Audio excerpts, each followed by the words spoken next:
The woman dragged this pine log uphill alone. Matthew Harmon watched from his horse on the ridge. Late October wind cutting through his coat. The log was full length, heavy enough that two men would have cursed hauling it. She had rope over her shoulder, boots digging into rocky soil, her faded calico dress, mud stained to the knees. Wyoming territory stretched vast and unforgiving around them, autumn painting the landscape in burnt amber and faded gold. The distant Laramie Mountains loomed purple against the horizon, their peaks already dusted with early snow. Stands of lodgepole pine cast long shadows across the valley as the afternoon sun slanted toward evening. A red-tailed hawk circled overhead, its cry lonely in the vast silence. At 42, Matthew had seen his share of determined folk in this harsh country. His Winchester 73 rested in its scabbard, the walnut stock worn smooth from years of use. The war had ended 15 years ago, but the memories still rode with him. Antietam, Gettysburg, the faces of men who never came home. His right knee, shattered by Confederate grape shot at Cold Harbor, ached with the coming weather. The leather eye patch covering his left eye, another war souvenir, had grown stiff with the dropping temperature. The railroad had cut through these parts 10 years prior, the Union Pacific bringing change at the speed of steam. 4 years since he buried Rebecca and the stillborn child she died delivering, their graves marked with simple stones on the hill behind his ranch house. But this woman, this slip of a woman with arms corded like wire rope, she had a quality that made him pause, a steel in her spine that spoke of someone who wouldn't quit when sensible folk would. Matthew adjusted his worn leather duster against the biting wind and nudged his bay gelding down the slope. The half-built cabin came into view. Walls barely chest-high, no roof, surrounded by scattered tools and cut timber. A canvas tent sagged beside it, smoke rising from a meager fire pit. She heard his approach and straightened, breathing hard. She didn't run, didn't call for help, just stood there, chin up, watching him come. "Afternoon," Matthew said, dismounting. His right knee popped, the old injury acting up with the coming cold. His eyes traced the cabin walls, reading the story they told. Too many gaps between the logs, corners not properly notched, a chimney foundation too narrow to draw properly. That's a lot of cabin for one person. Don't need charity from strangers. Her voice was steady, but her hand stayed on the rope like she might need to use it as a weapon. He noticed her knuckles, raw and scabbed, but determined. Matthew studied the walls. Roof won't hold without proper bracing. Storms coming in 2 weeks, maybe less. First big snow will collapse that. He pointed to the north wall, where the logs weren't properly supported. "I'll manage." The wind picked up, sending dead leaves skittering across the clearing. Matthew looked at her, then really looked. A scar ran from her left temple to her jawline, old and pale against weathered skin, the mark of someone who'd faced fire and survived. "Burns," he guessed. She read his gaze and her shoulders tightened. "I'm not pretty," she whispered, defensive, like she'd said it 100 times before. Matthew met her eyes. "That's fine. I need honest, not fancy. Winter kills pretty folk first out here." She blinked. Something shifted in her face. Surprise, maybe, or suspicion of kindness. They stood in silence, measuring each other while the wind moaned through the pines, carrying the scent of snow and the promise of a hard winter.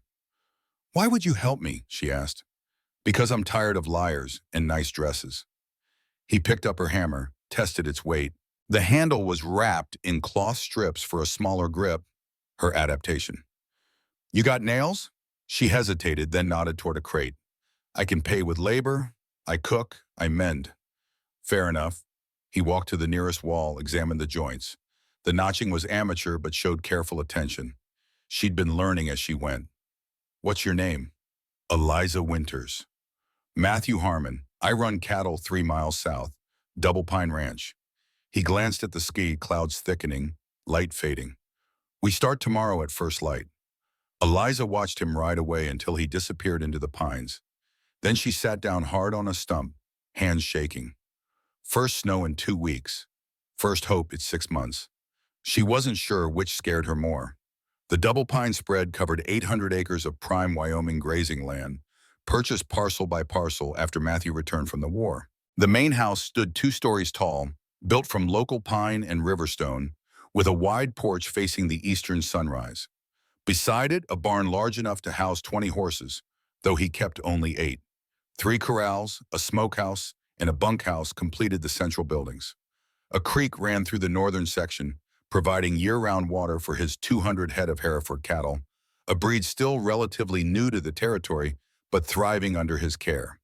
The brand, a simple double pine design, was respected across 3 counties as a mark of quality. Inside the main house, Juan Vasquez, the 65-year-old ranch hand who'd been with Matthew since the beginning, kept a pot of coffee perpetually brewing on the cast-iron stove. The old Mexican had followed Matthew north after the war, bringing with him knowledge of cattle and horses that had proven invaluable. Now he managed the day-to-day operations when Matthew was away, his leathered face and silver-streaked mustache as much a fixture of Double Pine as the brand itself. The town of Redemption Creek lay 7 miles east of Eliza's homestead, a collection of wooden buildings surrounding a church and general store. The town had grown since the Union Pacific had connected it to the world in '69. Now it boasted a 2-story hotel, a proper bank, and even a small doctor's office. Civilization creeping westward, mile by iron mile. Originally just a watering stop for stagecoaches, Redemption Creek had grown to nearly 500 souls since the railroad came through. The general store, operated by the widow Johnson, sold everything from seed to saddles. Mason's Saloon served whiskey to cowhands and travelers alike, while Chung's Laundry handled the town's washing. The First Presbyterian Church stood tallest, its white steeple visible for miles across the prairie. Maxwell Crawford stood at his office window in the Redemption Creek Bank and Land Company, watching Matthew Harmon ride through town. Crawford was 45, with manicured fingernails and a silver pocket watch chain that caught the late afternoon light. His 3-piece suit had been tailored in Denver, the fabric imported from England. Unlike most who came west, Crawford brought Eastern money and Eastern ambitions. Born to a banking family in Connecticut, he'd seen opportunity in the expanding railroad and moved west 10 years earlier. Through careful loans, strategic foreclosures, and partnerships with railroad interests, he now controlled nearly a third of the commercial property in Redemption Creek and thousands of acres surrounding it.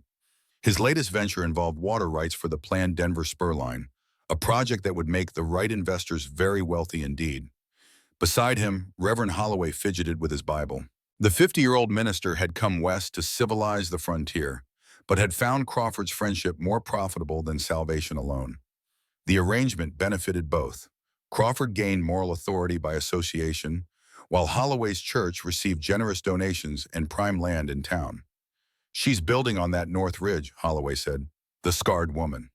"Eliza Winters," Crawford said. His eyes narrowed. "The Harmon place is south. What business does he have up there?" "A Christian man shouldn't be alone with such a woman. There are rumors about how her husband died." Crawford turned from the window. On his desk lay a surveyor's map, with blue lines marking underground watercourses.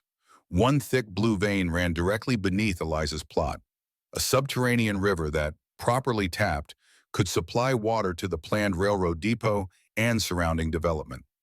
The Denver and Rio Grande Railroad Company was prepared to pay handsomely for reliable water access. "The Denver rail spur will need water," Crawford said, "when it comes through next year." His fingers traced the route already marked in red pencil. 20,000 gallons daily for steam engines alone, not counting the planned town expansion. "Will she sell?" Crawford smiled thinly. "Everyone has a price, Reverend, or a breaking point. 3 previous homesteaders had occupied that land in the past 5 years. All had eventually sold to Crawford for a fraction of its worth. None had known about the water. The last, a stubborn German immigrant, had found his cattle mysteriously dying until he finally gave up. Crawford didn't care about the cabin or the rocks. He wanted what lay beneath. Matthew crouched by Eliza's fire the next afternoon, examining her tools while she boiled coffee in a dented pot. The hammer handle, the sorted nails, the careful stacks of lumber. Everything spoke of someone who planned, who thought ahead. A woman who'd survived by being prepared. "You do good work," he said, noting how she'd organized the nails by size in a wooden box with compartments. "Taught myself." She handed him a tin cup. "After my husband died." He sipped the coffee, strong and bitter, cowboy style. "Town's got a lot of widows." Why buy land out here alone? Most head back east to family. Eliza's jaw tightened. Merchant in town wanted me after Thomas passed. Said I needed a man's protection. When I refused, her knuckles whitened around her cup. She stared into the fire. Rumors started, cursed woman, witch who burned her own house down. Couldn't buy flour at the general store. Blacksmith wouldn't shoe my horse. Matthew said nothing, waiting. The fire crackled between them, sending sparks upward into the darkening sky. Fire started during a fight, she continued, voice flat.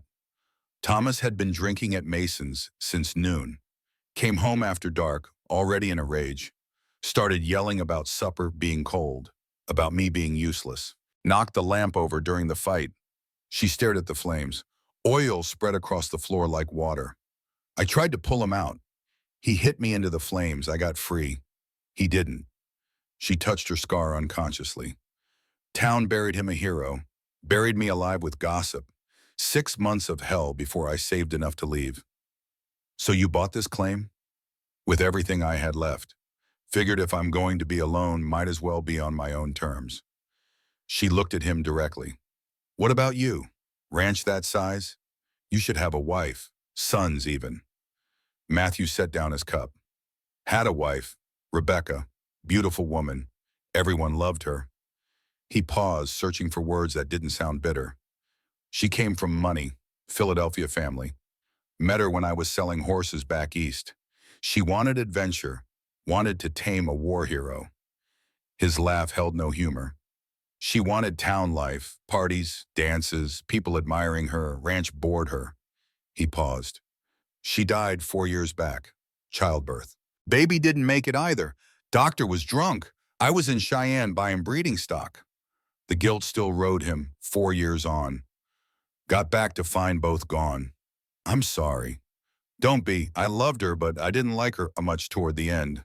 She didn't like me either, truth be told. He stood, brushed off his pants. Town widows circle me now like buzzards. All performance, no help. I'm drowning in women who want to be Mrs. Harmon, but don't want to be my partner. Eliza stood too, studying him with new understanding. So this arrangement is practical. Matthew nodded. You need help before winter. I need meals and mending. Nobody needs to make it more complicated. Agreed. They shook hands. Her grip matched his, calloused, firm, honest. He noticed she didn't look away, her gray eyes direct and clear. In a world of pretense, her straightforwardness was as refreshing as spring water. We'll start on the roof frame tomorrow, he said as he rode off. Eliza watched until the trees swallowed him. Then she turned back to her half-built cabin, something unfamiliar stirring in her chest. Hope was dangerous, but maybe this once it was worth the risk. Eliza Winters had grown up in Boston, the daughter of a school teacher. Her childhood had been one of books and learning, with expectations of a suitable marriage and a comfortable urban life. She'd met Thomas when he came east as a railroad surveyor, handsome, ambitious, full of stories about the expanding West. Their courtship had been brief, romantic, filled with promises of adventure and prosperity. The reality proved different. Thomas took her to St. Louis first, then Denver, finally Wyoming as the railroads pushed ever westward. Each move found them in rougher conditions, with Thomas drinking more heavily. The first time he struck her, he wept afterward, promised it would never happen again. The second time, he blamed her. By the 10th time, it had become routine. When she lost their baby in the 7th month, something broke in both of them. Thomas drank more, worked less. She withdrew into books, into memories of her Boston life. The physical abuse worsened. Twice she tried to leave. Twice he'd found her, dragged her back, made public shows of reconciliation while neighbors looked away.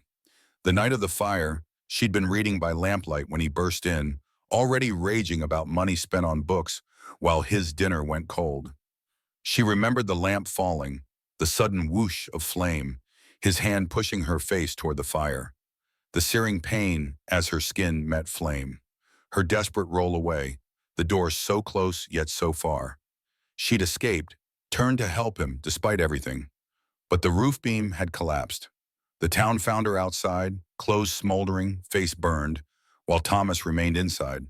The story wrote itself. Crazy wife, tragic accident, heroic husband who'd tried to save her. No one questioned why her injuries were only on one side of her face, or why her arms bore fresh bruises in the shape of fingers. They worked for 3 days straight. Matthew showed Eliza how the roof needed to pitch at a precise angle, 45 degrees, steep enough to shed heavy snow, but not so steep the winter winds would catch it like a sail.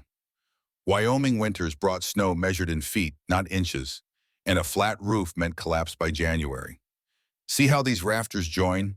He demonstrated with 2 pieces of timber. You need a proper bird's mouth cut here, where they meet the wall plate. Distributes the weight down through the wall, not out. He showed her how to notch the wood so the joints locked together, stronger than any nail. He explained the importance of proper spacing, 24 inches between each rafter. No more, no less. Too wide and the roof would sag under snow weight. Too narrow and they'd waste valuable lumber. Every piece of wood had to be hand-sawn to precise length. Every joint tested for fit before nailing. The corners are the key, he explained, showing her how to reinforce each meeting point with additional bracing. Storm winds hit hardest at the edges. Lose a corner, lose the roof. For the outer covering, Matthew recommended split shakes rather than sawn boards. More labor to create, but better at shedding water and lasting through seasonal expansion and contraction. He showed Eliza how to use a froe and mallet to split cedar logs along the grain, creating natural shingles that would overlap for waterproofing. The gaps between logs needed sealing against winter drafts. The traditional mixture of mud, straw, and lime wouldn't hold in Wyoming's extreme temperature shifts. Instead, Matthew taught her to use a mixture of clay, horse manure, and pine needles, a combination that would flex with the weather while keeping heat in and cold out. Eliza learned quickly, asking questions that revealed her practical mind.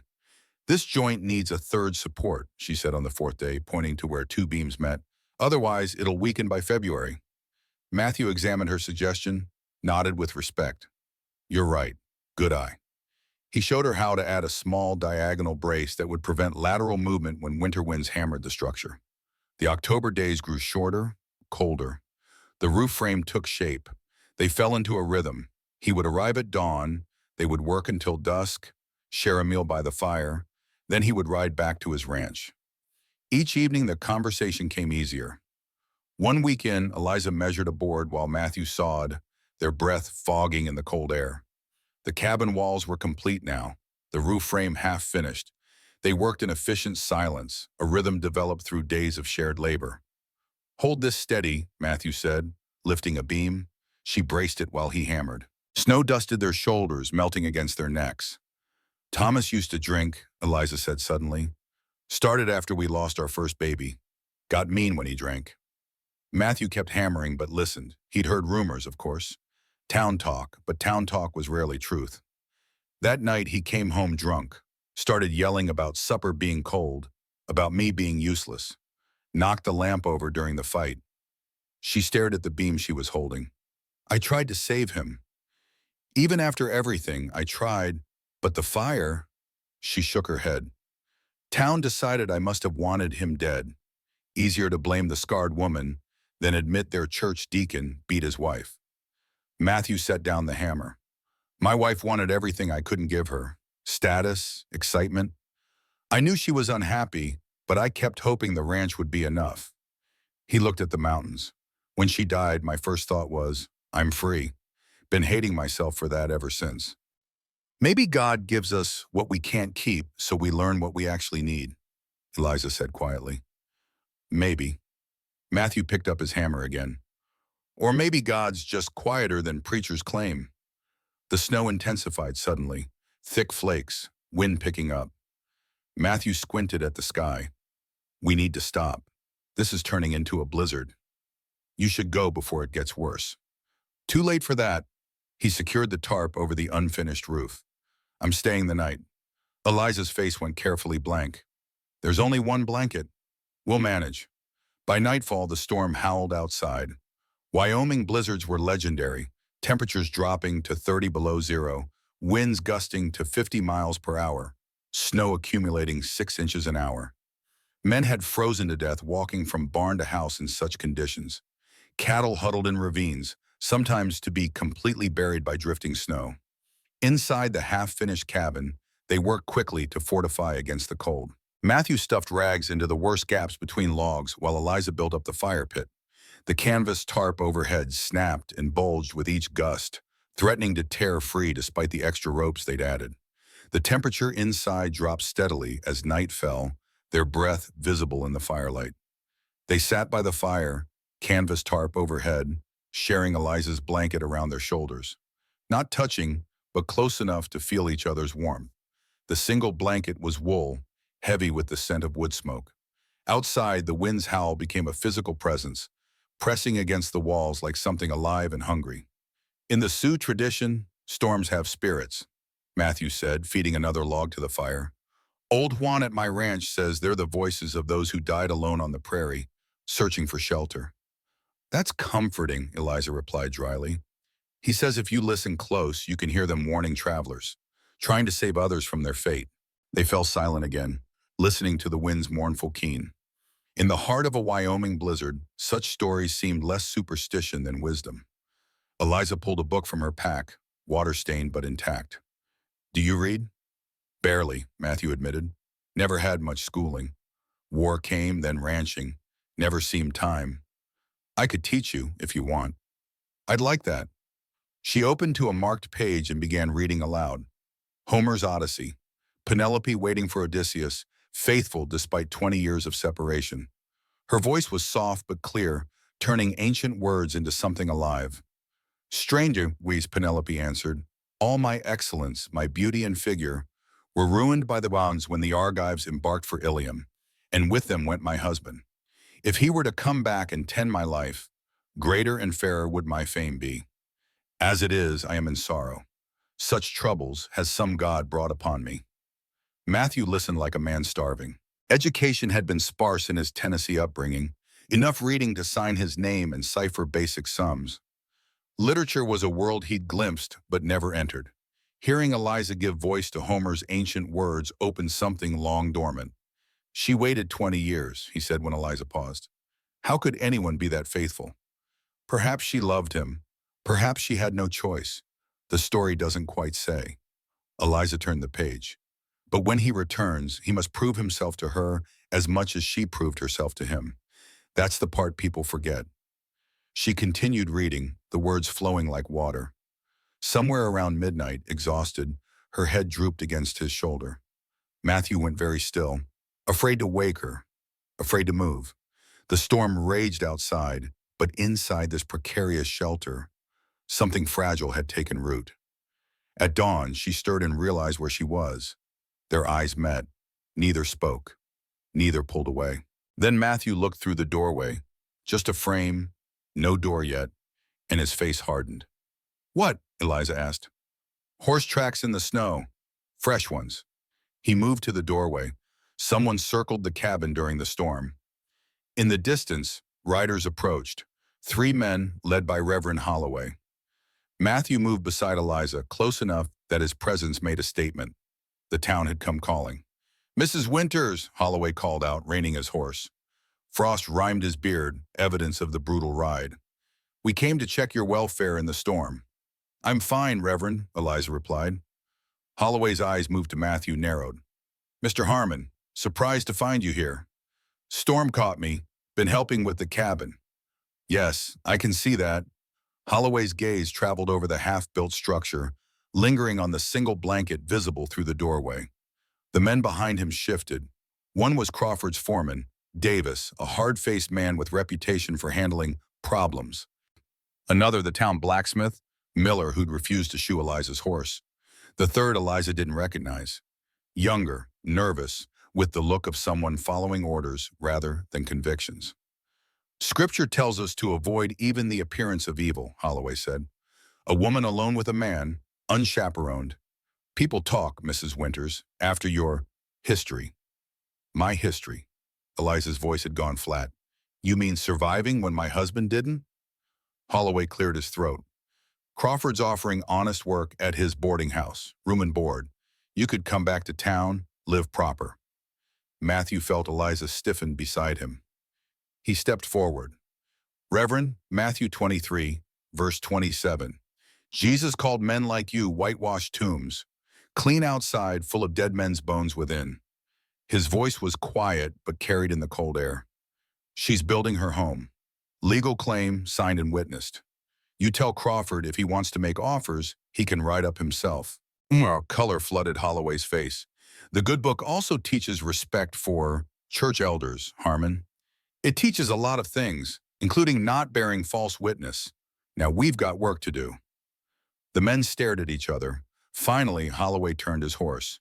We'll be watching, Mrs. Winters, he said, for your own good.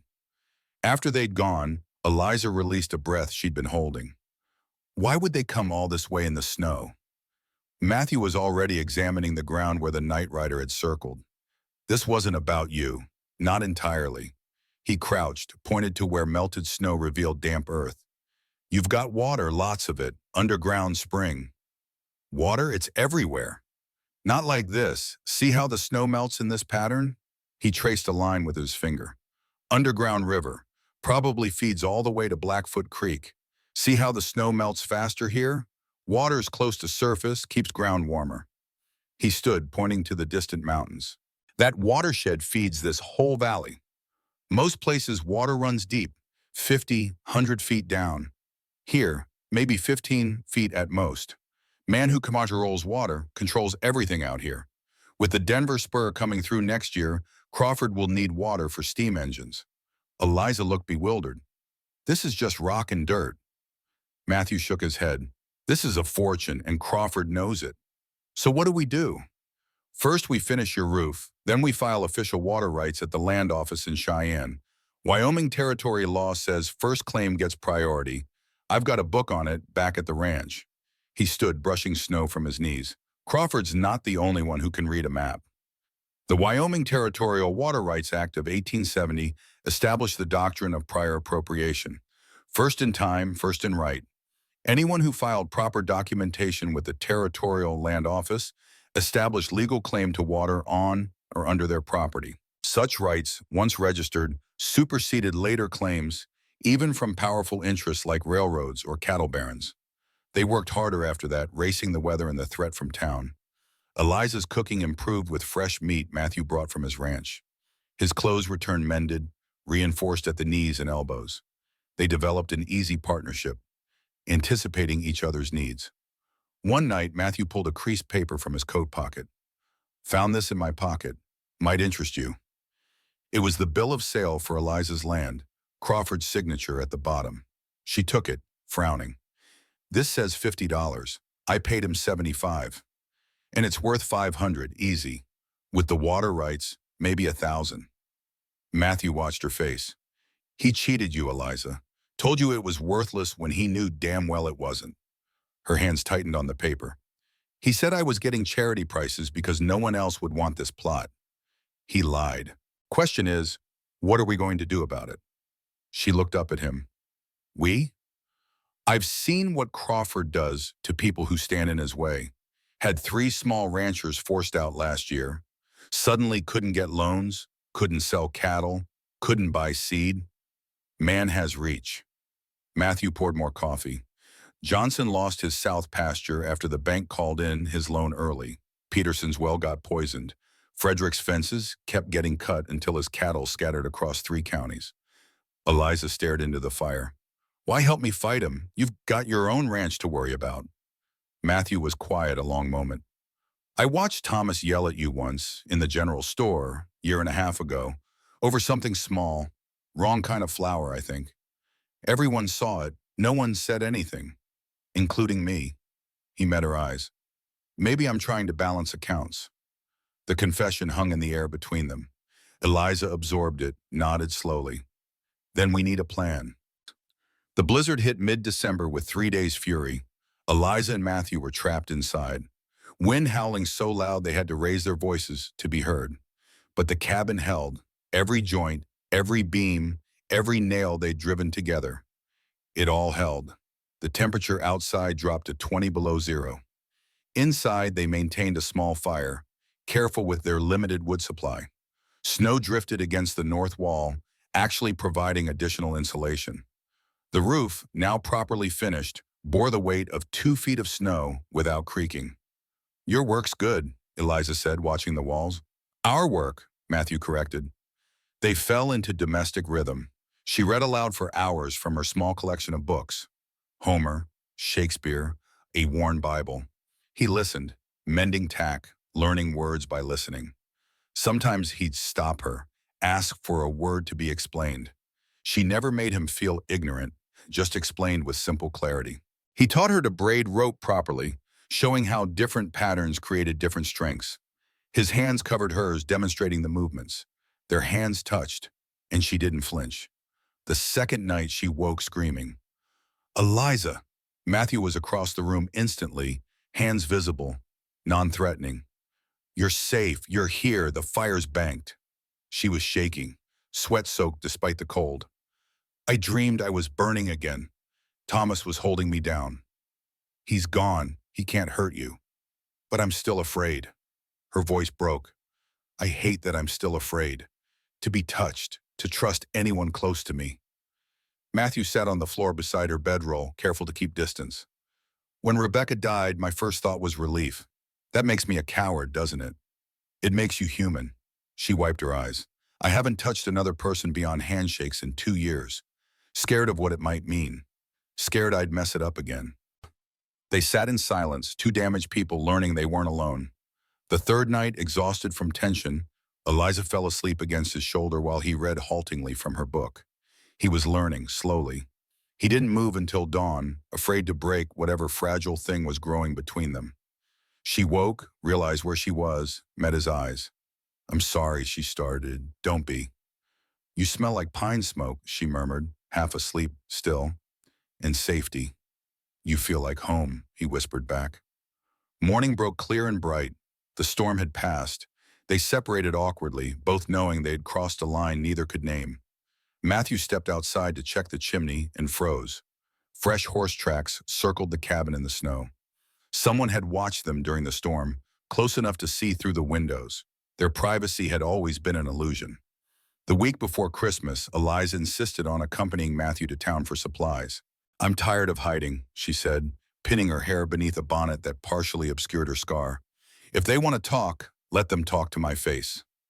Redemption Creek was 7 miles east of Eliza's homestead, a collection of wooden buildings around a church and general store.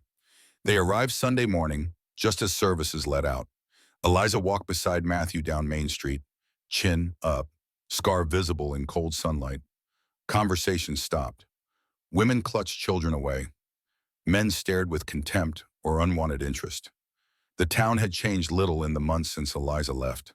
The hotel still needed paint. The livery stable still leaned slightly. New construction at the edge of town marked the future railroad depot, Crawford's latest investment. A Christmas tree stood in front of the church, decorated with paper stars and candles, a symbol of civilization in the wilderness. Reverend Holloway blocked the mercantile steps, flanked by Crawford and 3 church elders. Crawford wore a new fur coat, the collar turned up against the cold. His eyes, calculating and cold, fixed on Eliza like a predator's. Brother Harmon, the preacher's voice carried, this woman is known for sin. You defile her and yourself with this arrangement. People gathered, forming a crowd. Children stared openly at Eliza's scar. One woman crossed herself. Another whispered behind her hand to her companion, who nodded vigorously. Crawford stepped forward, oily smile in place. Eliza, my offer stands. Honest work at my boarding house. Save both your reputations. End this. He gestured vaguely. Wilderness experiment before the real winter arrives. Holloway nodded. The town forgives, Mrs. Winters, but you must repent. Matthew felt panic rise. The old instinct to avoid scandal, to protect his name. Rebecca had cared so much about appearance. He'd spent years enabling that lie, becoming someone he didn't recognize to please a woman who was never satisfied. The faces around them were people he'd known for years, people he traded with, worshipped with, people whose good opinion had once mattered. Crawford watched him with the confidence of a man who knew exactly how social pressure worked in small towns. It's just work, he heard himself say. The cabin's nearly done. The words hung in frozen air. Eliza went rigid beside him. Just work. He'd reduced it everything, the shared nights, the laughter, the trust they'd built, to labor. Made her nothing again. See, Crawford's smile widened. Even he knows you're not worth defending, Eliza. She turned and walked to the wagon without a word. The silent ride home lasted forever. At her cabin, she climbed down, spoke without looking at him. Don't come back. The cabin's finished. Our contract's done. She closed the door heat hung in his face. Matthew sat in the wagon, snow beginning to fall again, and understood exactly what he'd done. He'd chosen reputation over truth, just like before, and this time he'd destroyed something real. Christmas week arrived, cold and clear. Matthew sat alone in his ranch house, whiskey bottle on the table, staring through frost-glazed windows at his wife's grave on the hill. The house was warm, well-built, empty as a church. The rooms Rebecca had decorated remained unchanged 4 years after her death. Chintz curtains, imported carpets, furniture too fancy for a ranch house. All the trappings of civilization she'd insisted on, none of which had made her happy. On Monday, he'd done it again. Chosen appearance over honesty, cowardice over courage. Eliza had offered him truth. Rough, scarred, real truth. And he'd called it just work. To save face in front of people whose opinions meant nothing. The bottle sat untouched. Drinking wouldn't fix this. 3 miles away, Eliza worked alone in lamplight, finishing the final details. Barn door, garden fence, small repairs. Her hands moved automatically, but her mind was numb. She should have known better than to hope. Men always disappointed, even good ones, especially good ones, because their betrayals hurt worse. Christmas morning, she woke to find something on her doorstep. Wild flowers, frozen in ice like preserved memories. No note, just flowers. She carried them inside and wept. That afternoon, old Samuel Reed rode up to Matthew's ranch. Samuel was 70, weathered as saddle leather, the man who'd taught Matthew everything about ranching. Samuel had been the one to suggest Wyoming after the war, when Matthew was still healing from his wounds, had fronted half the money for the first parcel of land, had shown him how to build, brand, breed cattle, more father than Matthew's own had ever been. Samuel had survived 30 Wyoming winters, 2 Indian wars, and the loss of his own wife 20 years earlier. His wisdom came hard-earned, his advice rarely wasted. You look like hell, Samuel said, not dismounting. Feel worse. Good. That woman built more with broken hands than most men manage with whole ones. Samuel's voice was harsh. Your wife wanted pretty. This one wants real. You going to let fear win twice? What if she won't forgive me? Then you earned it, but you still got to try or die alone in that coal bed you're making. Samuel had never remarried after losing his Sarah, had lived 40 years alone because he couldn't find another woman who measured up. His life had been successful by most measures, land, cattle, respect, but the emptiness of his cabin spoke volumes. Samuel rode off, leaving Matthew standing in his empty yard. He looked at Rebecca's grave on the hill. I'm sorry, he said quietly. Sorry I couldn't be what you needed. Sorry I couldn't love you the way you wanted. He took a breath. But I'm done apologizing for wanting something real. He saddled his horse and rode to town. Sunday morning, Matthew Harmon stood before the packed church, hat in his hands. I'm here to confess, he said, and to set some things right about Eliza Winters. The First Presbyterian Church of Redemption Creek had never been so silent. As Matthew Harmon stood before the congregation, his voice steady despite the hammering of his heart, he could feel Crawford's cold stare burning into him from the front pew. Behind him, the wooden doors remained firmly shut, snow gathering on the steps outside, as if nature itself was holding its breath. I'm here to speak truth about Eliza Winters, he continued, gripping his hat tighter, and about myself.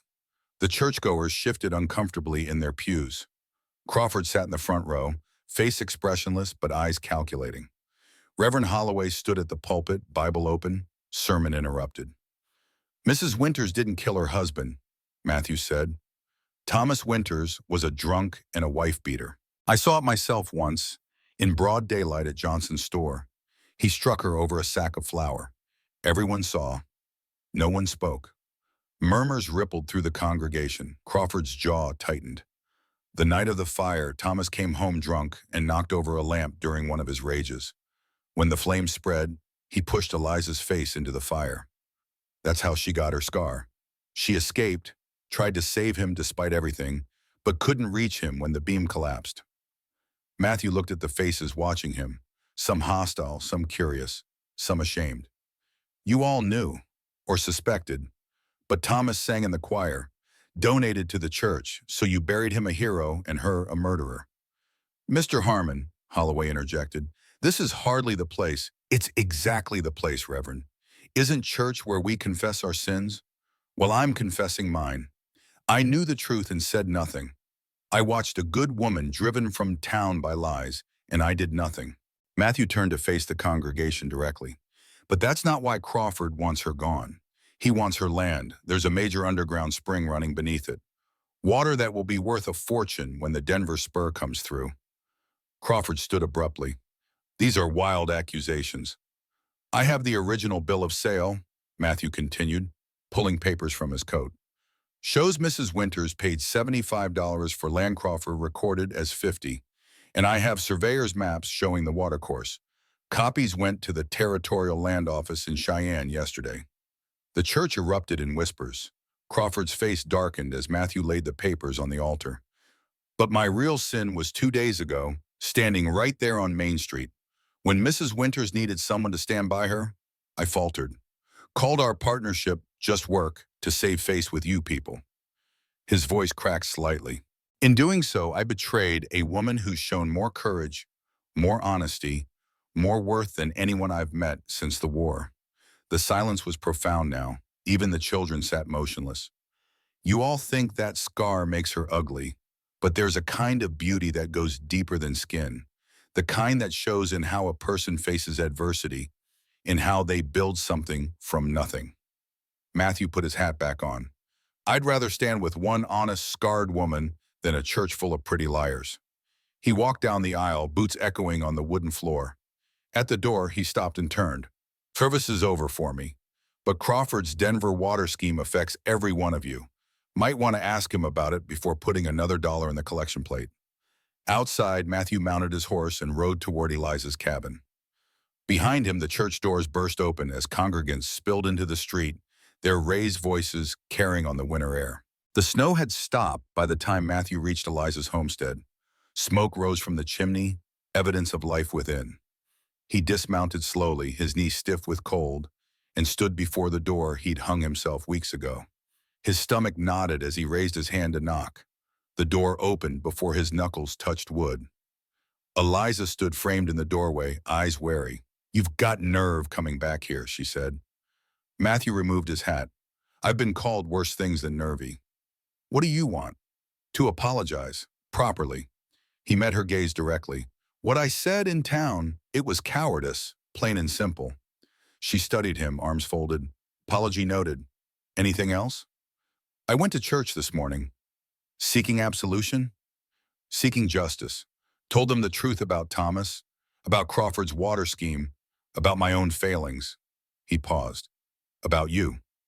Eliza's expression didn't change, but something flickered in her eyes. And how was that received? About as well as you'd expect. Crawford looked ready to call for a hanging. Left quite a commotion behind me. She stepped back from the door. Not an invitation exactly, but not a dismissal either. You've made enemies, she said. Powerful ones. Wouldn't be the first time. Coffee's hot, she said finally. Might as well come in before you freeze. The cabin's interior felt different now, more finished, more lived in. A proper table and chair stood in one corner. Shelves lined one wall, holding her few books and supplies. The fire burned steadily in the stone hearth they'd built together. His eyes caught on small improvements everywhere. Hooks for clothing, a rag rug on the floor, a window box awaiting spring planting. In the short time since he'd left, she'd been transforming the shelter into a home. She poured coffee into 2 tin cups, handed him one without meeting his eyes.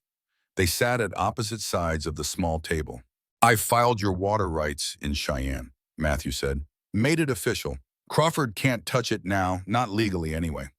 Thank you, she said, the words stiff but sincere. I also had a word with Judge Haywood. He's willing to reopen the inquest into Thomas's death if you want to clear your name officially. Eliza's hands tightened around her cup. What would that involve? Testimony, evidence.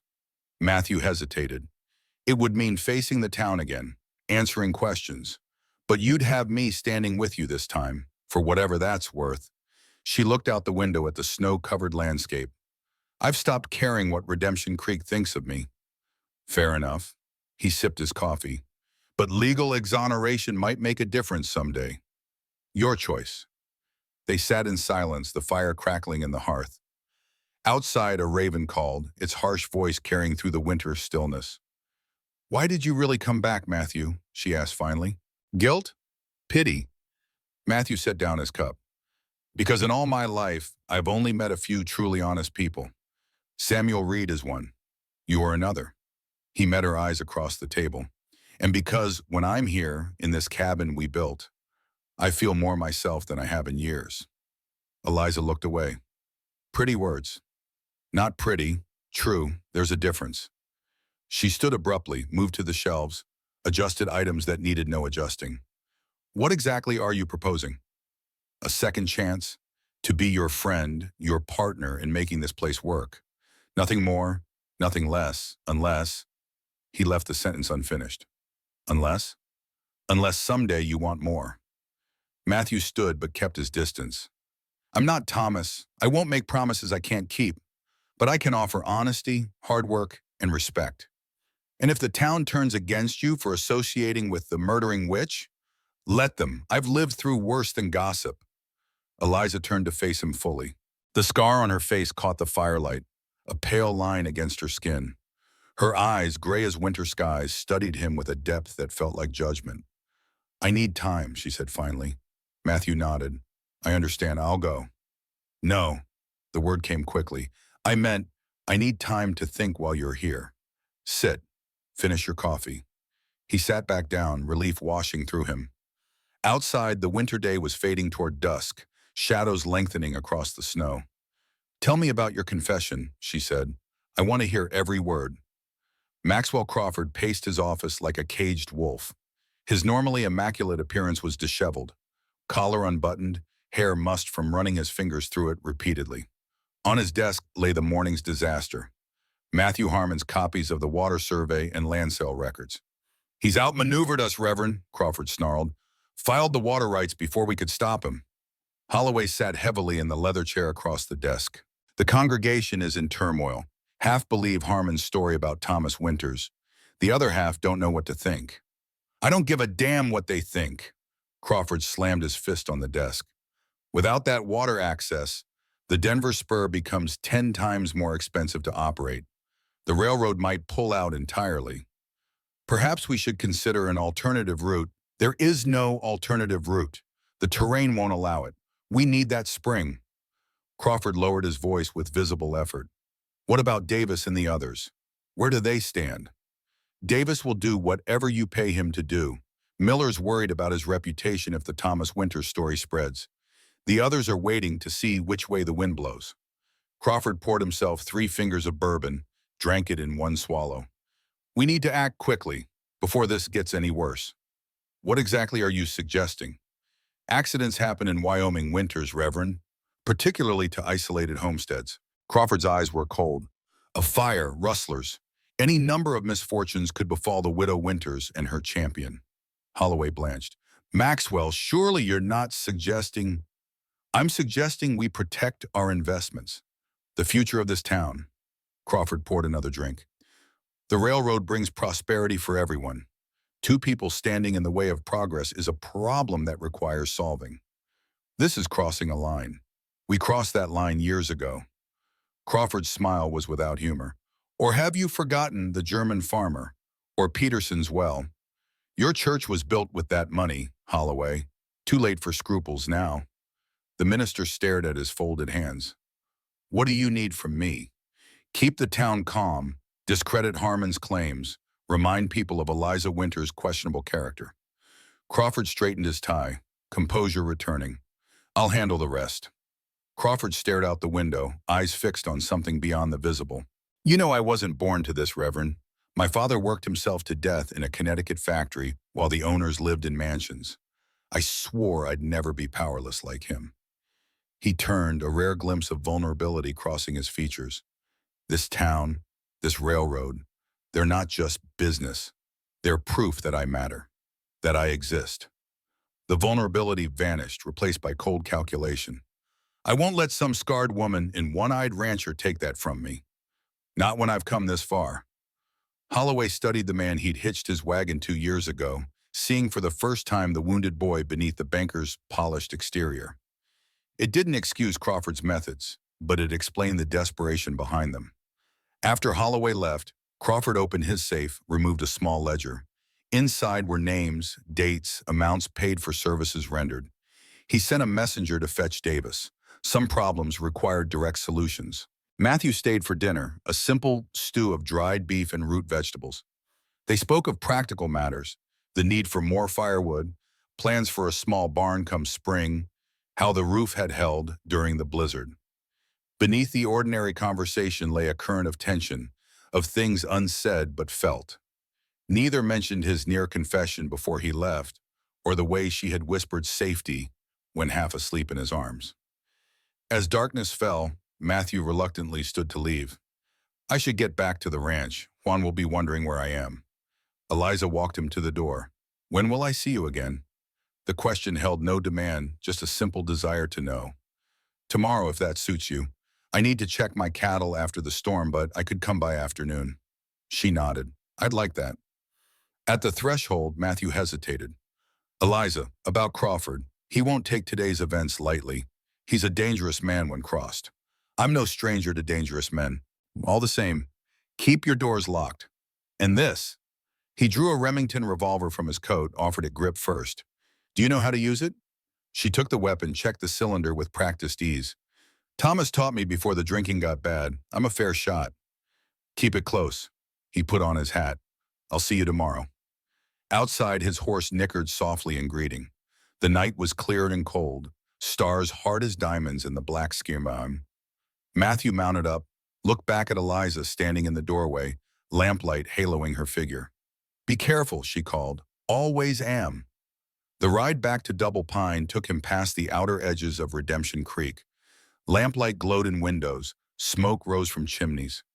Normal scenes of town life, yet Matthew felt watchful eyes tracking his passage. At the saloon, a group of men fell silent as he rode past. One spat in the snow. Word traveled fast in small towns. By now, everyone would know of his church confession. Lines would be drawn, sides chosen. He had made himself a target to stand by Eliza. He didn't regret it, but he wasn't fool enough to ignore the danger. Juan was waiting when Matthew reached the ranch, a lantern held high to guide him in. The old Mexican's face was creased with concern. You have made enemies today, Patron, Juan said in his accented English as Matthew dismounted. Word comes even here. Not the first time, Juan. Crawford is not like other men. He uses others to do his dirty work. Matthew handed over the reins. How are the cattle? Safe in the south pasture. Storm passed them by. Juan led the horse toward the stable. I have loaded all the rifles, just in case. Inside the house, Matthew found a fire burning and coffee hot on the stove. Juan's silent support. He checked the doors and windows, placed his rifle within easy reach of the bed. As he prepared for sleep, he realized he felt more alive than he had in years. The possibility of danger, the clarity of purpose, these were familiar companions from his war days. More than that was the knowledge that tomorrow he would see Eliza again. He slept deeply, dreamlessly. When he woke, weak winter sunlight streamed through his window. No attackers had come in the night, no retribution yet delivered. Perhaps Crawford was biding his time, or perhaps Matthew had overestimated the man's reach. After breakfast, he rode out to check the cattle. The herd had weathered the storm well, clustered in protected ravines. Winter was always hard on livestock, but his Herefords were hardy stock, bred for Wyoming's harsh conditions. As he counted heads, confirming none had been lost, Matthew noticed fresh tracks in the snow. 3 riders, cutting across his south pasture, heading toward Eliza's homestead. A chill ran through him that had nothing to do with the winter cold. He spurred his horse northward, pushing the animal hard. The tracks continued, clear in the fresh snow. Men from town, most likely. Crawford's men, almost certainly. Matthew's heart hammered against his ribs as he topped the final ridge overlooking Eliza's cabin. In the clearing below, 3 mounted men were dismounting. He recognized Davis, Crawford's foreman, leading the group. One carried what looked like a coal oil can. Matthew drew his Winchester from its saddle scabbard. At this distance, maybe 400 yards, he couldn't be certain of a shot, but he could get their attention. He aimed high and squeezed the trigger. The rifle's report cracked across the winter landscape. Below, the men froze, then scrambled for cover. Matthew worked the lever, chambered another round, fired again. He urged his horse forward, down the slope. The animal picked its way carefully through the snow. Matthew kept the rifle ready, eyes locked on the scene below. The cabin door opened. Eliza appeared, his Remington steady in her hands. She fired a warning shot over the intruders' heads, then took cover behind the door frame. Caught in a crossfire, the men made a quick decision. They remounted, abandoning whatever plan they'd had, and galloped eastward, back toward town. Matthew continued his approach, rifle still at the ready, until he was certain they wouldn't circle back. When he reached the cabin, Eliza stepped out, the revolver still in her hand. Her face was pale but composed. "You have good timing," she said. "Saw their tracks crossing my pasture." He dismounted, wincing as his bad knee took his weight. "Did they say what they wanted?" Davis claimed they were bringing a welcoming gift from town. She nodded toward the abandoned coal oil can. "Some welcome." Matthew picked up the container, sniffed it. "Coal oil, enough to burn the cabin down with you in it. Crawford's response to your church confession, I imagine. This goes beyond business. This is attempted murder." Eliza's eyes were hard. "What do we do?" "We can't prove it was Crawford's order. Davis would deny it, say they were just bringing supplies." Matthew looked eastward, where the riders had disappeared. "But they know now that you're armed and I'm watching. That might make them think twice about trying again. Or make them more determined." Eliza holstered the Remington in the pocket of her apron. "Either way, I'm not running." Matthew smiled despite the situation. "Didn't think you would." They went inside, where Eliza poured coffee, becoming their ritual, he realized. The cabin felt different in daylight, smaller but more intimate. On the table lay open books and paper, a pencil. "Were you writing?" he asked. She nodded. "Keeping a journal. I've done it since I was a girl. Helps make sense of things." "Makes sense. Words seem to matter to you." "They're reliable, unlike people." There was no bitterness in her voice, just statement of fact. Matthew warmed his hands on the coffee cup. "So what now? Crawford won't stop with one failed attempt. We could go to the marshal in Cheyenne, report the incident. We'd need proof, and even with proof, Crawford has friends in the territorial government." Eliza considered. "What about the railroad company? If they knew Crawford was using underhanded tactics to secure water rights, they might reconsider working with them." "That's actually a good idea. The Denver and Rio Grande doesn't want scandal. They're already fighting the Union Pacific for territory." Matthew set down his cup. "I know a man in their land office.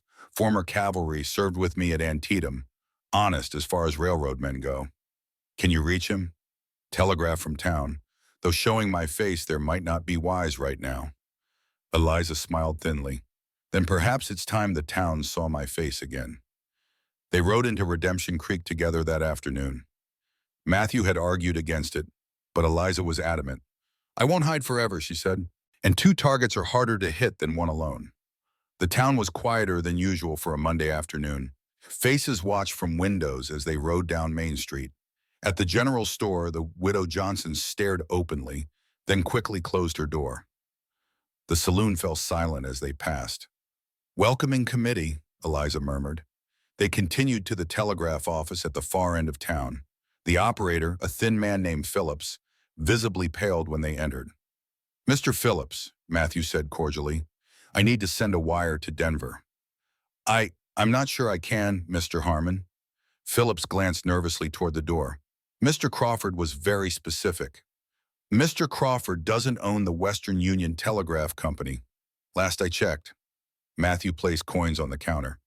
"This is official business regarding railroad contracts. Interference would be a federal matter." The mention of federal authority made Phillips reconsider. "Very well, but be quick about it." Matthew wrote out his message to Captain James Thornton, Land acquisitions, Denver and Rio Grande Railroad Company. Brief, coded in places only another veteran would understand, but clear in its warning about Crawford's methods. As Phillips began tapping out the message, the door opened. Crawford himself stood there, impeccably dressed as always, flanked by Davis and another man Matthew didn't recognize. "Well," Crawford said, smile not reaching his eyes, "the hero returns, and with his damsel in distress, no less." Matthew positioned himself between Crawford and Eliza. "Our business isn't with you, Crawford. But mine is very much with you, Harmon." Crawford stepped inside, removing his gloves finger by finger. "You've made quite a stir in my town, spreading lies, undermining legitimate business interests. The only lies here were told long before I spoke up." Crawford's eyes flicked to Phillips, still tapping out the telegram. "Stop that message."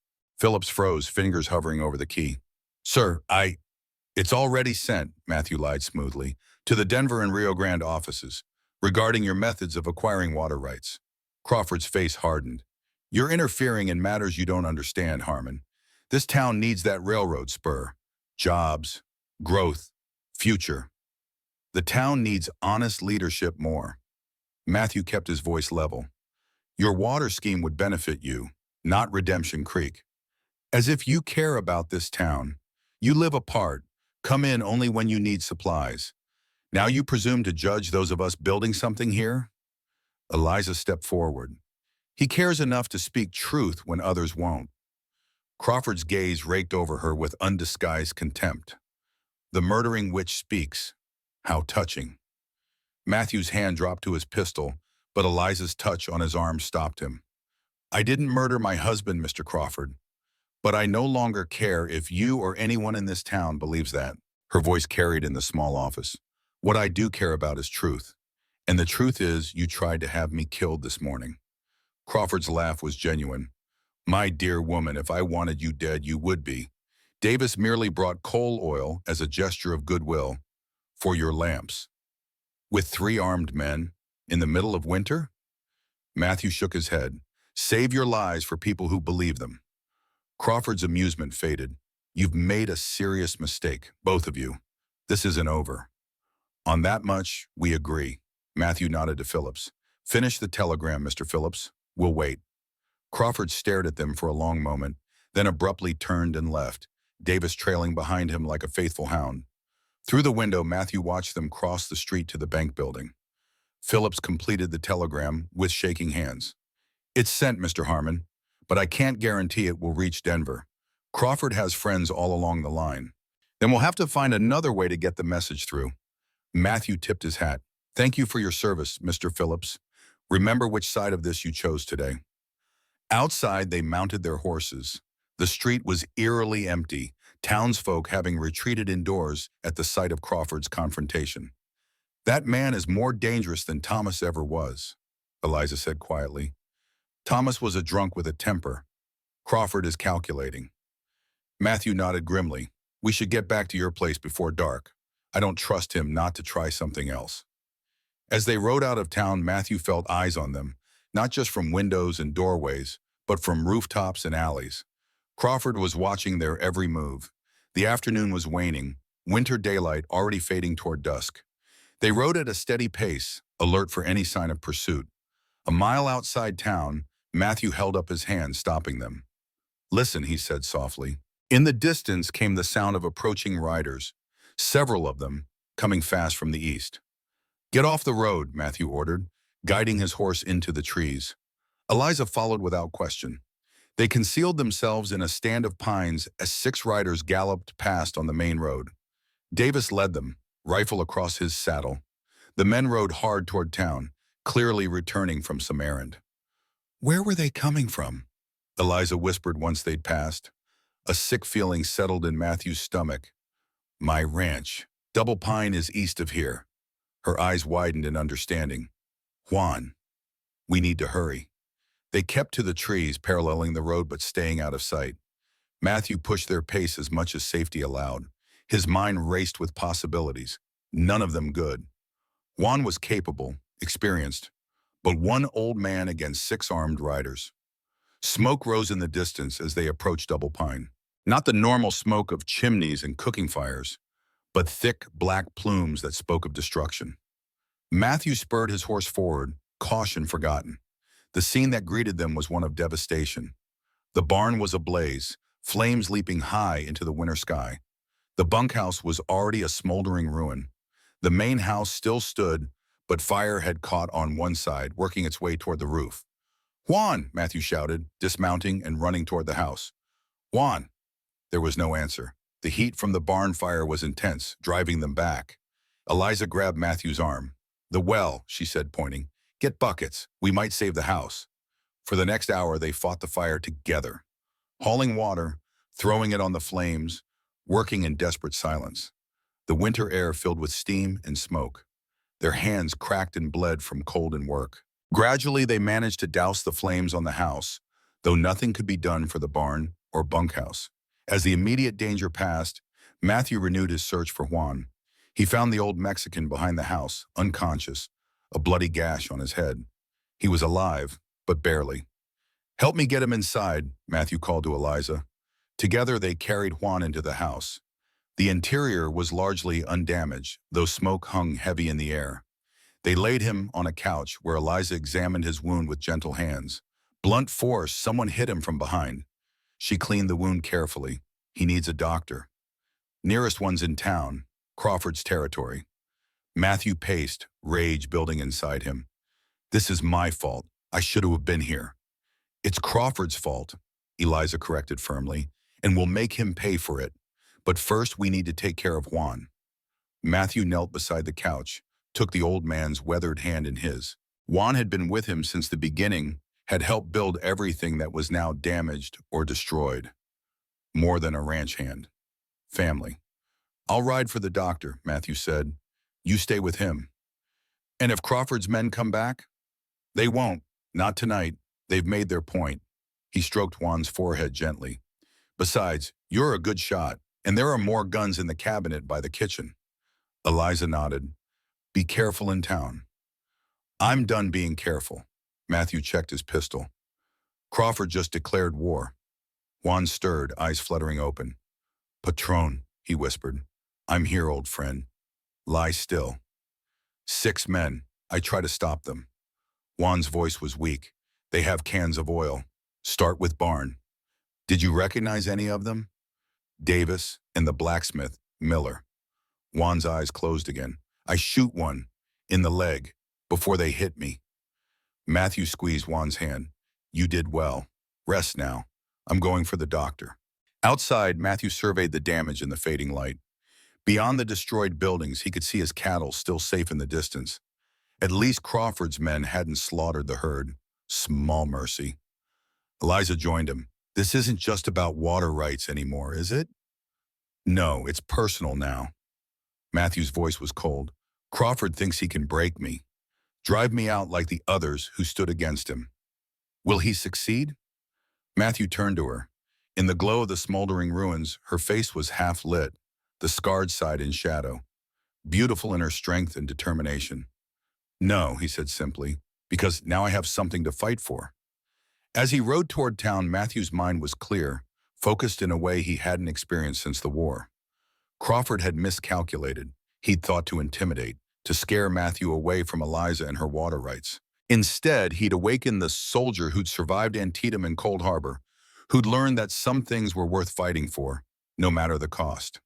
Behind him, Double Pine smoldered, a monument to Crawford's cruelty. Ahead lay Redemption Creek, a town in need of redemption indeed. And beyond that, a future uncertain, but suddenly rich with possibility. For the first time in years, Matthew Harmon rode toward battle with purpose in his heart. Stars sprawled across the Wyoming sky like diamonds scattered on black velvet, cold and indifferent to the human drama below. Redemption Creek slept beneath this celestial canopy, most windows dark except for the golden rectangles of light spilling from the saloon. Piano music drifted through the night, punctuated by occasional laughter, the sound of men with no knowledge of how their world was about to change. Matthew moved like a shadow through the back alleys, the taste of ash and vengeance bitter on his tongue. Every step toward Dr. Franklin's house was a step deeper into a war he'd spent years avoiding. The doctor answered on the third knock, hair rumpled, suspenders hanging loose over his nightshirt. Edgar Franklin was 60, with kind eyes and steady hands despite his fondness for whiskey. "Matthew Harmon," he said, surprise evident. "Heard you caused quite a stir this morning. Need your help, Doc. Juan's been hurt. Bad head wound." Franklin's professional demeanor immediately surfaced. "Let me get my bag." As the doctor gathered his supplies, Matthew watched the street through the window. No sign of Crawford's men, but the night had eyes. "You're taking a risk coming to town," Franklin said, packing bandages into his medical bag. "No choice. Juan needs help." "This have anything to do with the smoke east of town today?" The doctor gave him a shrewd look. "Crawford's men burned my barn and bunkhouse. Would have gotten the main house too if we hadn't stopped them." Franklin nodded grimly. "Crawford's gone too far this time. Been happening more and more lately. Peterson last year, the German farmer before that." "You knew about those?" "Doctors see things, Matthew. Broken bones, burns, wounds that don't match the stories told about them." He snapped his bag closed. "You're Juan, he at the ranch?" "Yes, Mrs. Winters is with him." Franklin raised an eyebrow. "The widow? So rumors about you two are true?" "Only the honorable ones." Matthew's tone ended further questions. They left town quietly, taking Franklin's buggy rather than riding double on Matthew's horse. The night was bitterly cold, their breath plumbing in the still air. Stars stretched from horizon to horizon, indifferent to human struggles below. "Town's divided after your speech," Franklin said as they traveled. "Some folks are asking questions about Crawford they should have asked years ago. Others think you've lost your mind, siding with the witch. And where do you stand, Doc?" "I treated Eliza Winters after the fire. Saw the bruises under her burns. Old ones, not from that night. Knuckle marks on her ribs. I knew Thomas was beating her." Franklin's voice was heavy with old regret. "Should have said something at the inquest. Didn't. Town needed Crawford's money, his connections with the railroad. Seemed easier to let one woman carry the blame." They rode in silence for a time, the rhythmic clop of hooves marking their passage. "You doing this out of guilt or something else?" Franklin asked suddenly. Matthew considered before answering. "Started as guilt, seeing things right. Now it's more. She's a good woman. Deserves better than she's had." "I know. And Crawford's a rabid wolf, won't stop till he's put down or gets what he wants." "I know that too." As they approached Double Pine, the damage was starkly visible in the moonlight. Blackened timbers of the barn jutted like broken bones against the night sky. The acrid scent of burned wood hung heavy in the air. Inside the house, they found Eliza keeping vigil beside Juan, bathing his forehead with a damp cloth. The old Mexican was conscious but weak, his breathing shallow. Franklin examined him thoroughly, probing the head wound with gentle fingers.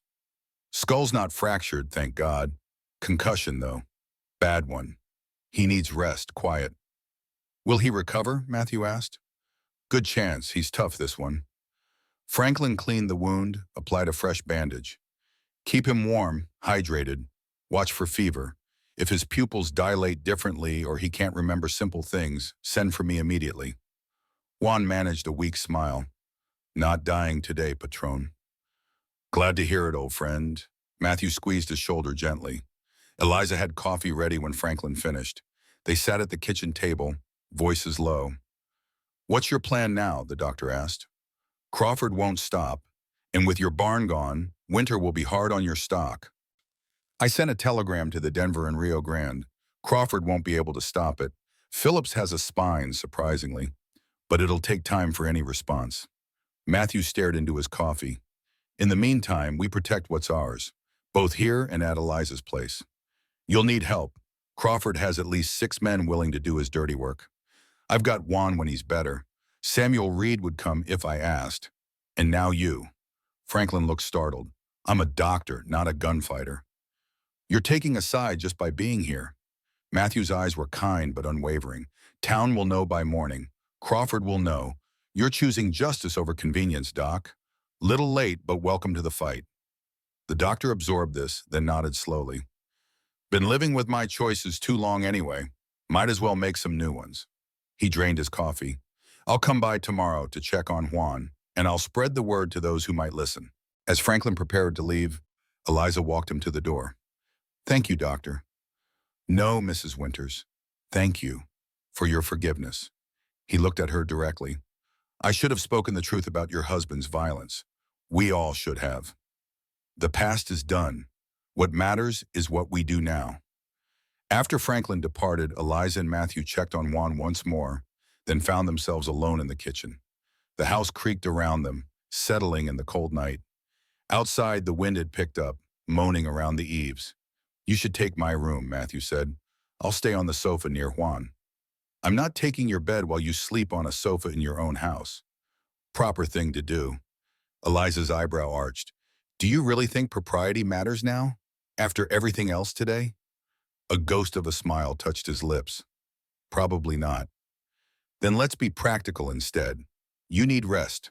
I need rest. There are 3 bedrooms in this house. We can each take one and leave the third for Juan when he's strong enough to move. Matthew nodded. Practical, indeed. A moment of awkward silence fell between them. Through the window, moonlight illuminated the burned skeleton of the barn, a stark reminder of their precarious situation. What are we going to do, Matthew? Eliza asked softly. About everything? He understood she meant more than just Crawford, more than the ranch or her homestead.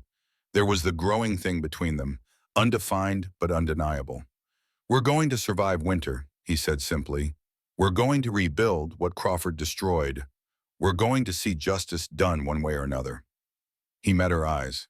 And the rest? We'll figure out as we go. No rush, no pressure. She studied him in the dim light. You're not like other men I've known. Given your experience with Thomas, I'll take that as a compliment. It was meant as one. She moved toward the hallway. Good night, Matthew. Good night, Eliza. He watched her go, the straight line of her back, the determined set of her shoulders. A woman who had endured fire and emerged stronger. He thought of what lay ahead, Crawford's vengeance, Winter's trials, uncertain allies. For the first time in years, such challenges felt like opportunities rather than burdens. The next morning dawned clear and bitterly cold. Matthew woke early, checked on Juan, then built fires in the kitchen stove and the main hearth. The house had belonged to Rebecca, decorated to her tastes, floral patterns, delicate furniture, reminders of a marriage that had been more performance than partnership. He'd changed nothing after her death, lacking the energy or motivation. Now with Eliza's presence, the pretense seemed suddenly obvious, even ridiculous. He found her already awake, standing at the window watching the sunrise paint the snow-covered landscape in shades of gold and rose. She wore the same clothes as yesterday. She'd brought nothing with her in their rush from her cabin. I need to go back to my place, she said without turning. Get some things if I'm staying here. I'll take you after breakfast. My chickens need feeding, and I should check that Crawford's men haven't paid a visit there as well. We'll go together, after we eat and look in on Juan. His tone made it clear this wasn't negotiable. They cooked together, moving around the kitchen with an easy rhythm that felt both new and familiar. Juan managed to eat a little porridge, his eyes clearer than the night before. The old Mexican watched them with knowing eyes, but kept his observations to himself. After ensuring Juan was comfortable, they rode to Eliza's cabin. The morning was still, the cold intense, their breath and the horses forming clouds in the frozen air. Matthew kept his rifle across his saddle, eyes constantly scanning the terrain. The cabin stood undisturbed, smoke still rising faintly from the banked fire Eliza had left. Inside, the space felt smaller after the relative luxury of double pine, but Matthew found himself appreciating its honest simplicity. As Eliza gathered clothing and personal items, Matthew fed her chickens, checked the small shed where she stored firewood. Everything seemed intact, but he couldn't shake the feeling of being watched. Let's not linger, he said when she emerged with a small bundle. Back at the ranch, they found Franklin had returned, bringing news from town. Crawford had called a meeting at the saloon the night before, trying to rally support against Harmon's interference in progress. Some had been convinced, but others questioned Crawford's methods after hearing about the fire at Double Pine. Town's splitting, Franklin said. Holloway preached this morning about supporting established leadership, but half the congregation walked out. Any sign Crawford's planning something else? Matthew asked. Nothing specific, but Davis and Miller were meeting with some hard cases at the saloon. Men I don't recognize. Hired guns, maybe. How many? 3 that I saw, mean-looking, professional. Matthew nodded grimly. They'll come. Question is when and how many. What will you do? Franklin looked between them. Prepare and find more allies. Matthew turned to Eliza. Do you still want to clear your name officially with Judge Haywood? She hesitated only briefly. Yes. If Crawford's going to paint me as a murderer to discredit us, I want the truth on record. Then we ride to Cheyenne tomorrow. Judge Haywood will hear your testimony, make it official, and I can check on that telegram to the Denver and Rio Grande. Franklin nodded approval. I'll look after Juan while you're gone. When the doctor had left, Matthew and Eliza spent the afternoon making preparations. They cleaned weapons, packed supplies, discussed routes and contingencies. Working together, thinking together, they functioned as a seamless unit, each anticipating the other's needs. For Matthew, it was a revelation. Partnership as it should be, based on mutual respect rather than obligation. As evening approached, Samuel Reed arrived, rifle in hand, bedroll tied behind his saddle. The old rancher assessed the burned buildings with a practiced eye. Crawford's signature, he said, dismounting stiffly. He did the same to Peterson last year. Glad you came, Samuel. Matthew clasped his mentor's hand. Said I would have needed. Samuel nodded to Eliza. Mrs. Winters, heard a lot about you. Mr. Reed, she returned his nod with equal dignity. Thank you for coming. Fight worth having is worth having help for. The old man peered at the house. Juan inside? Yes, Doc Franklin says he'll recover. Good, mean old cuss is too stubborn to die anyway. They shared a simple dinner, the 4 of them forming an unlikely family around Matthew's table. Juan was well enough to sit up, though his movements were still slow. Samuel and Eliza took to each other immediately, both recognizing the same quality of straightforward honesty in the other. After the meal, they discussed plans for the coming days. Samuel would stay at Double Pine with Juan, while Matthew and Eliza traveled to Cheyenne. Crawford might send men here while you're gone, Samuel said. Juan and I can handle a few, but not an army. I've asked Doc Franklin to spread word among those who might help. Some of the smaller ranchers Crawford squeezed over the years. They might come. Might not. Samuel's face was pragmatic. People are cautious when it comes to crossing powerful men. We'll be back as soon as possible, Matthew promised. 2 days at most. Later, as Samuel and Juan played chess by the fire, Matthew found Eliza on the porch, wrapped in a blanket against the cold. The night was clear, starred brilliant in the black vault of sky. Nervous about tomorrow? He asked, joining her. About seeing the judge? No. About leaving the ranch vulnerable? Yes. Samuel's tougher than he looks, and smarter than most. I can see that. She pulled the blanket tighter. He's important to you. Taught me everything worth knowing. About ranching, about being a man. Matthew leaned against the porch rail. My own father was difficult. Believed in fists more than words. Samuel showed me another way. Eliza absorbed this. Is that why you noticed Thomas's violence from experience? Maybe. Recognize the signs, I suppose. The fear in your eyes, the way you flinched at sudden movements. He looked at her directly. Why did you stay with him so long? Same reason many women do. Nowhere to go, no money. And hope that things would change. She sighed. He wasn't always violent. When we first married, he was charming, attentive. The drinking came later. Then the rage. They stood in companionable silence, 2 survivors sharing the night. Whatever happens in Cheyenne, Matthew said finally, whatever comes after with Crawford, I'm glad we met, Eliza Winters. Her smile was small but genuine. Even with all the trouble I've brought you. Even so, she reached out, touched his hand briefly. I'm glad too. The morning brought heavy clouds and the threat of snow. They departed early, traveling light but well armed. Matthew left his best horse for Samuel, taking his second mount. Still a strong animal, but one he wouldn't mind pushing if necessary. The journey to Cheyenne would take most of the day, the territorial capital being some 40 miles south. They rode steadily, speaking little, each lost in their own thoughts. Matthew kept them off the main roads, taking less traveled paths through the hills. Crawford had eyes everywhere, and their journey to see the judge would not be welcome news. By mid-afternoon, snow began to fall, soft flakes that gradually thickened. The temperature dropped as they followed the Laramie River Valley south. "Should we make camp?" Eliza asked as daylight began to fade. "No, better to push through. Town's only about 10 miles now." Matthew studied the darkening sky. "Storm's coming, though. Big one." They rode harder, racing the weather. The snow intensified, driven by strengthening wind. Visibility shrank to a few yards ahead, the world beyond lost in swirling white. Matthew kept them moving by instinct and experience, following the river's course when all other landmarks disappeared. Cheyenne's lights finally appeared through the storm like distant stars, a welcome sight after hours of blind travel. The territorial capital was larger than Redemption Creek, with proper streets and substantial buildings. Gas lamps glowed at major intersections, their halos diffused by falling snow. They found a modest hotel on the outskirts, stable hands taking their exhausted horses. Inside was blessed warmth, a lobby with actual carpet, the smell of cooking food from an adjacent dining room. "We need 2 rooms," Matthew told the clerk, "and information on where to find Judge Haywood in the morning." The clerk, a thin man with a waxed mustache, looked them over with practiced neutrality. "Judge's courthouse is 3 blocks west, opens at 9. Rooms are $1 each, meals extra." Matthew paid while Eliza warmed herself by the lobby fireplace. The storm rattled the windows, Wyoming winter asserting its dominance outside. "Dining room closes in an hour," the clerk added. "Kitchen serving stew and bread tonight."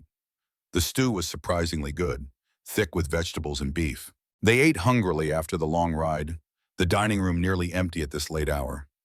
A few commercial travelers occupied other tables, paying them little attention. "What exactly will happen tomorrow?" Eliza asked, breaking a long silence. "Haywood will take your testimony under oath. He'll review the evidence from the original inquest. If he's satisfied, he'll issue a ruling clearing you of any wrongdoing in Thomas's death. And if he's not satisfied?" Matthew met her eyes. "He will be. Truth has weight, Eliza. Sometimes it takes time to be heard, but it can't be buried forever." She nodded, wanting to believe him. "And after, what then?" "We check on my telegram to the Denver and Rio Grande, then head back to Double Pine." He lowered his voice. "Sooner or later, Crawford will make another move. When he does, we need to be ready." "You make it sound like war." "It is in a way. Crawford's fought it for years, acquiring land, power, influence. Most folks didn't realize they were in a battle until they'd already lost." His face hardened. "But this time, he's facing people who know what's at stake." After dinner, Matthew walked Eliza to her room. The hallway was narrow, their shoulders nearly touching. "Try to rest," he said at her door. "Tomorrow will be difficult." Reliving it all, yes. She looked suddenly vulnerable. The strength that had sustained her momentarily dimmed. Acting on instinct, Matthew reached out, took her hand gently. "You won't be alone this time. Remember that." She squeezed his fingers, released them. "Good night, Matthew." "Good night." In his own room, Matthew sat by the window for a long time, watching snow transform Cheyenne into an anonymous landscape of white. His thoughts wandered, to Samuel and Juan back at the ranch, to Crawford plotting in Redemption Creek, to Eliza in the room next door, so close yet still separated by walls both physical and emotional. He remembered her as he'd first seen her, dragging that pine log uphill alone, refusing to quit despite the impossible task. That same determination had brought her through fire, through loss, through the judgment of an entire town. Whatever her scars, visible and hidden, they had forged rather than broken her. Matthew finally slept, lulled by the storm's rhythm against the glass. Morning came with continued snow, lighter now, but steady. They ate breakfast in the hotel dining room, neither speaking much. Eliza wore her best dress, still plain but neat, her hair arranged simply, her scarred face uncovered. She would face judgment as herself, without pretense. The courthouse stood in the center of town, an imposing structure of red brick with white columns flanking the entrance. Inside, marble floors echoed their footsteps as they inquired after Judge Haywood. The judge received them in his chambers, a room lined with law books and smelling of tobacco and leather. Gerald Haywood was 65, white-haired but vigorous, with piercing blue eyes that missed nothing. He'd been a territorial judge for 20 years, known for his fairness and impartiality. "Mrs. Winters," he said, rising as they entered. "Mr. Harmon." Please sit. He listened without interruption as Matthew explained the situation. Thomas Winter's death, the hasty inquest, Crawford's involvement in the recent events at Redemption Creek. Serious allegations, Haywood said when Matthew finished, particularly against a man of Crawford's standing. Which is why we need the truth officially established, Matthew replied. Crawford's using Eliza's reputation to discredit us both. The judge turned to Eliza. You understand, Mrs. Winters, that I'll need to question you under oath about your husband's death. Every detail. It won't be pleasant. I understand, Your Honor. I'm ready. For the next hour, Haywood did exactly as promised. His questions were direct, probing, sometimes painfully specific. Eliza answered each one with quiet dignity, describing Thomas's escalating violence, the night of the fire, her desperate attempt to save him despite his abuse. Matthew sat silently, witnessing her courage, wishing he could shoulder some of her burden. When she described how Thomas had pushed her face into the flames, her hand unconsciously rose to her scar. The judge's expression never changed, but his eyes softened almost imperceptibly. Thank you, Mrs. Winters, Haywood said when she had finished. Your testimony is compelling, consistent with physical evidence from the original inquest, though viewed through a different lens. He made some notes on the papers before him. I believe I have enough to render a finding. And what would that be, Your Honor? Matthew asked. That Thomas Winters' death was accidental, resulting from his own intoxicated actions. That Eliza Winters made reasonable attempts to rescue him from the fire he himself caused, and that she bears no criminal responsibility for his death. Haywood looked at Eliza directly. I'll have this finding officially recorded and copies sent to Redemption Creek's town records. Thank you, Your Honor, Eliza said quietly. Don't thank me, Mrs. Winters. Justice delayed is justice denied. You deserved this ruling years ago. Haywood's tone was regretful. As for your allegations against Crawford, that's another matter. I can't take official action based solely on your testimony, compelling though it is. We understand, Matthew said. But when you receive communications from the Denver and Rio Grande Railroad regarding Crawford's methods, I hope you'll give them proper consideration. I always consider evidence from all sources, Mr. Harmon. The judge rose, indicating their meeting was concluded. Be careful on your journey home. Crawford has friends in Cheyenne as well as Redemption Creek. Outside the courthouse, Eliza took a deep breath, as if a weight had lifted from her shoulders. Snow continued to fall, dusting her hair with white. Are you all right? Matthew asked. Yes. She smiled, a genuine expression that transformed her face. For the first time in years, I feel free. Judge Haywood's ruling won't change everyone's minds. I don't need everyone, just those who matter. She looked at him. What now? The telegraph office. Then home. The telegraph office was busy, travelers and businessmen sending messages delayed by the storm. The operator, a young man with wire-rimmed spectacles, checked his logs when Matthew inquired about replies to his message to the Denver and Rio Grande. Yes, sir. Reply came in last night. He handed Matthew a yellow slip of paper. The message was brief but significant. Harmon stop allegations received. Stop investigation underway. Stop representative arriving Redemption Creek within week stop. Maintain documentation stop. Thornton end. Matthew showed Eliza, explained the significance. Thornton's sending someone to assess Crawford's methods. It's a start. Will it be enough? Depends on what else Crawford does before they arrive, but it gives us leverage. He folded the telegram, tucked it into his coat. We should head back. I don't like leaving Samuel and Juan alone too long. As they left the telegraph office, neither noticed the man watching from across the street, a thin figure in a black coat who had followed them from the courthouse. Nor did they see him enter the telegraph office after their departure, sending his own message to Maxwell Crawford. The journey back to Double Pine was harder than their trip to Cheyenne. The storm had left nearly a foot of fresh snow, obscuring trails and landmarks. They traveled slowly, Matthew breaking trail, Eliza following in his horse's tracks. By mid-afternoon, when they should have been halfway home, the sky darkened again. Not snow this time, but heavy clouds that brought early twilight. We need shelter, Matthew said, studying the threatening sky. There's an old line shack about a mile east, used by cowboys during roundup season. The shack proved to be little more than 4 walls and a roof, dusty, and neglected but sound enough to provide protection. A small stone fireplace stood at one end, firewood stacked nearby, cowboy hospitality for the next traveler. Matthew built a fire while Eliza checked their provisions. They had enough food for a cold meal and coffee if they melted snow. The horses were secured in the rudimentary lean-to attached to the shack, blanketed against the dropping temperature. As darkness fell, the wind rose, moaning around the eaves. Inside, the fire provided modest warmth and light, shadows dancing across rough log walls. "Samuel will be worried," Eliza said, warming her hands by the flames. "He'll understand. Wyoming weather makes its own rules." Matthew arranged their bedrolls near the fire. "We'll start at first light tomorrow." They ate jerky and hardtack, drank hot coffee from a single tin cup passed between them. The storm intensified outside, wind finding every crack and seam in the shack's construction. "Will it always be like this?" Eliza asked suddenly. "The weather?" "No, the fighting, Crawford, danger."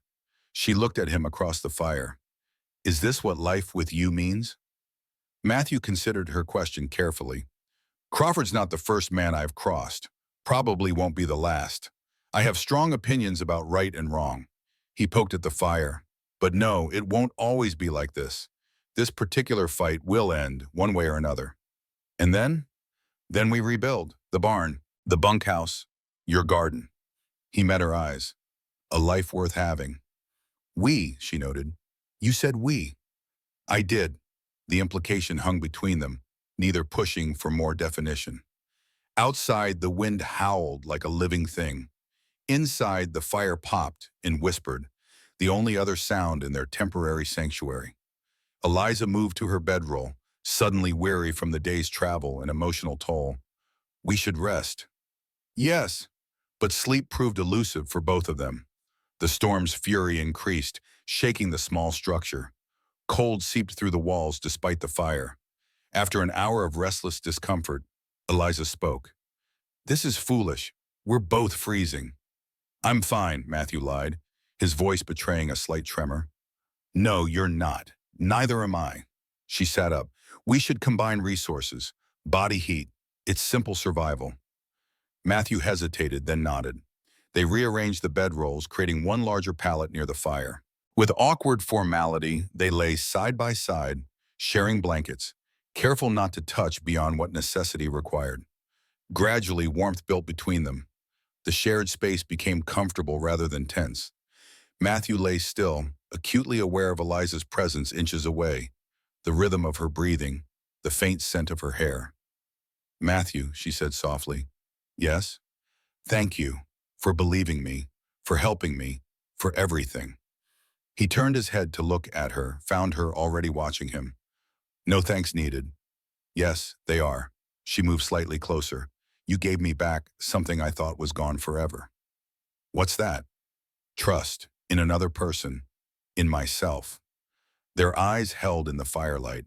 A log settled in the hearth, sending sparks upward. Outside, the wind's voice rose and fell like distant music. Matthew's hand found hers under the blankets, their fingers interlaced, a simple contact that felt monumental.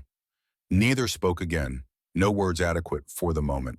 Eventually, Eliza's eyes closed, her breathing deepening in sleep. Matthew watched her face in repose, the scar a silver line in the dim light. Beautiful, though not in ways the world usually recognized. Beautiful in her courage, her resilience, her unflinching honesty. He slept finally, their hands still joined, while the storm raged impotently against their shelter. Dawn brought clarity, in the weather, in their hearts. The storm had passed, leaving a transformed landscape of pristine white.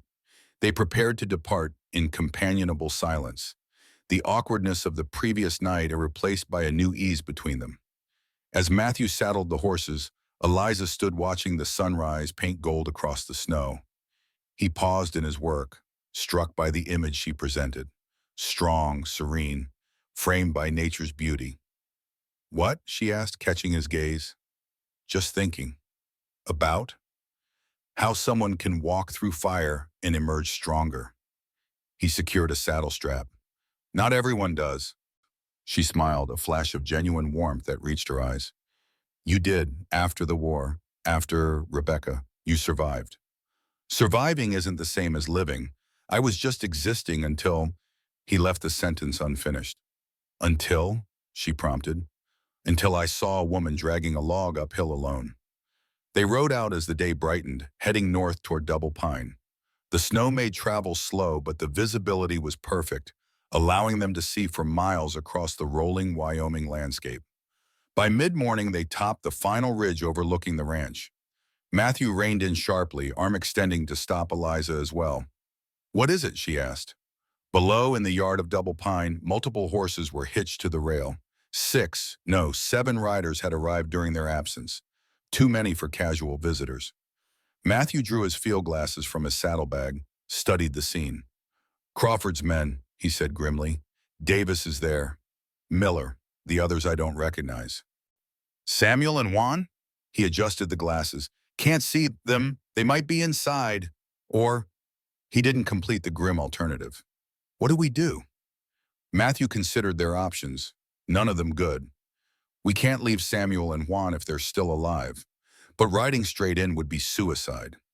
There must be another approach, a back way." "There is, through the south pasture. But they'll have men watching." He lowered the glasses. "I need to get closer, see what we're dealing with." Eliza corrected. "We need to get closer." He started to object, then saw the determination in her face. Arguing would waste time they didn't have. "Stay close. Do exactly as I say. If I tell you to run, you run, no questions." They backtracked down the ridge, circling wide to approach the ranch from the south. The fresh snow made silent movement impossible, but they used the cover of trees and rolling terrain to mask their approach. 100 yards from the main house, Matthew signaled a halt. They dismounted, secured their horses to a pine tree. He handed Eliza his spare revolver, checked his Winchester's action. "Stay here," he whispered. "I'm going to work closer. Try to see inside the house. Be careful." He moved forward alone, keeping to cover, Winchester ready.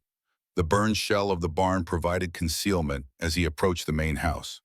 Voices carried on the still air, men laughing, a bottle being passed around. Crawford's men were celebrating something. From his position, Matthew could see into the kitchen window. The room appeared empty. He inched closer, trying to get an angle on the main room. A twig snapped behind him.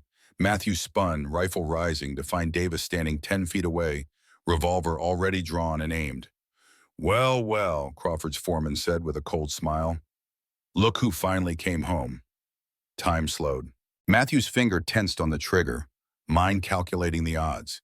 Even if he shot Davis, the gunfire would bring the others. 6 men against 1. No chance. "Don't bother," Davis said, reading his thoughts. "Drop it." The sound of a hammer cocking came from behind Davis. "You drop yours first." Eliza stood 20 feet away, Matthew's spare revolver rock steady in her hands.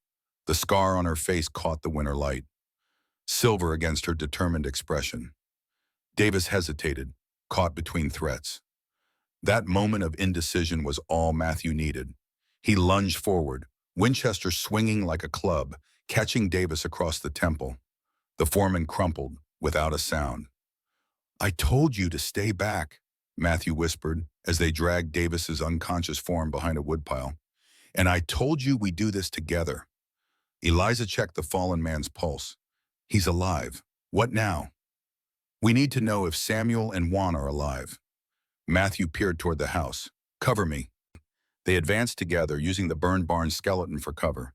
From their new position, they could see through the front window. Samuel and Juan sat tied to chairs in the main room, surrounded by Crawford's men. Samuel's face was bloodied, but he was conscious, glaring defiance at his captors. Juan appeared unharmed, though slumped with exhaustion. "There's too many," Eliza whispered. A new sound cut through the afternoon. Hoofbeats. Many horses, approaching fast from the west. Matthew raised his field glasses, then smiled grimly. "Doc Franklin," he said, "and he's not alone."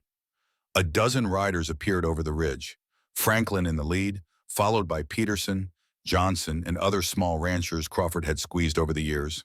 Behind them rode a man in a neat suit, a Denver and Rio Grande Railroad badge gleaming on his chest. Justice, it seemed, had arrived ahead of schedule. Crawford's hired guns spilled from the house at the commotion, hands dropping to weapons. They froze at the sight of the armed riders. Matthew stood, Winchester raised.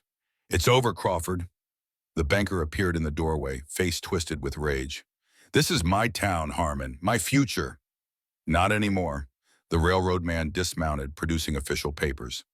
"Maxwell Crawford, the Denver and Rio Grande Railroad is severing all contracts with you pending investigation of fraud, intimidation, and attempted murder."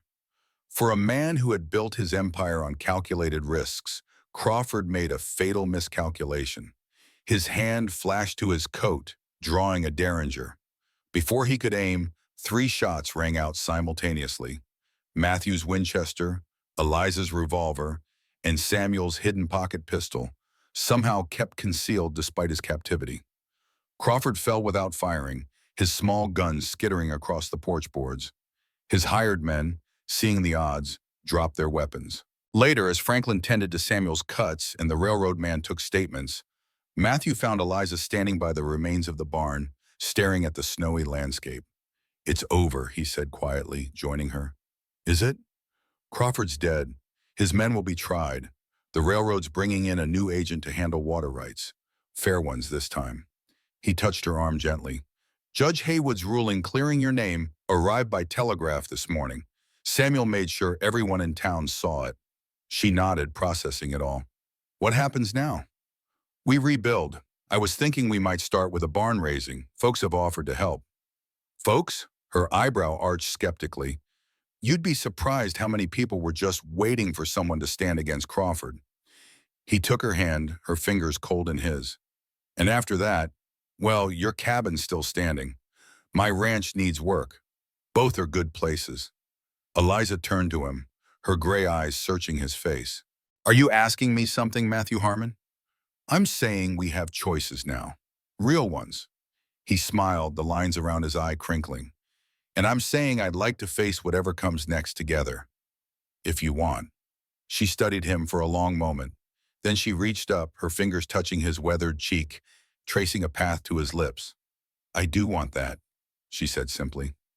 Spring came to Wyoming as it always did, suddenly transforming brown to green in what seemed like days. The new barn rose against the blue sky, larger and stronger than the one Crawford's men had burned. The double pine herd grazed in fresh pastures, calves frolicking on unsteady legs.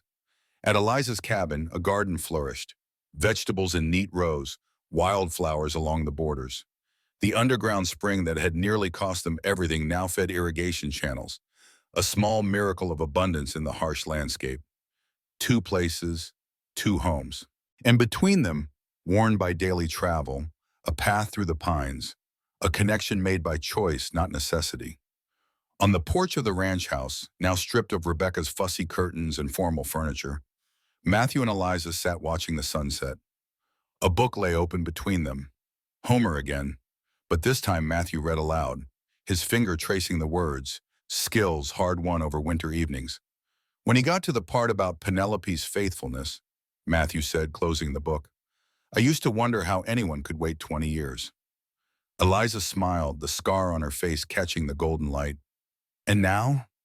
Now I understand that when you find something real, time doesn't matter so much." He took her hand, his thumb brushing over the simple gold band that had appeared there a month earlier, after a small ceremony with Samuel, Juan, and Franklin as witnesses. "Besides," he added with a smile, "I'd only waited 42 years to find you. Not quite Odysseus's record." As darkness settled over the Wyoming prairie, they remained on the porch, 2 scarred souls who had walked through fire and found each other on the other side. Inside the house, lamps glowed warmly, a beacon of home in the vast wilderness. Not all scars heal completely, but sometimes in the right light, they shine like silver.